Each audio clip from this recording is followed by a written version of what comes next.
Street ફૂડની લારીઓ પર લાગશે ક્યુઆર કોડ। ફૂડની ગુણવત્તા અંગે ક્યુઆર કોડથી ફીડબેક લેવાશે। સૌપ્રથમ પાણીપુરીની લારી પર લાગશે ક્યુઆર કોડ અને ત્યારબાદ શહેરના અન્ય સ્ટ્રીટ ફૂડની લારી પર પણ લાગશે ક્યુઆર કોડ। એએમસી દ્વારા પાયલટ પ્રોજેક્ટ અંતર્ગત શરૂ કરાશે। શહેરના 1500થી વધુ પાણીપુરીની લારી ઉપર અગાઉ પાણીપુરીના સેમ્પલ અનસેફ આવતા કરાઈ હતી કાર્યવાહી।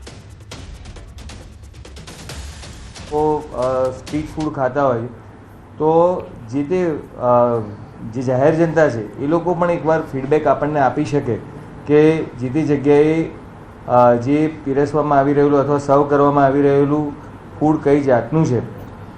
તો એના માટે એક જે સિસ્ટમ ડેવલપ કરી રહ્યા છે કે જેમાં સારી બ્રાન્ડેડ હોટલો અને એ બધી જગ્યાએ રિસ્પોન્સ મિકેનિઝમ હોય છે। તો જે ખરેખર જે ગુણવત્તા હોય અને જે હાઇજીન મેન્ટેન કયા પ્રકારની કરવામાં આવી રહી છે તે જાહેર જનતા પણ એ આપી શકે।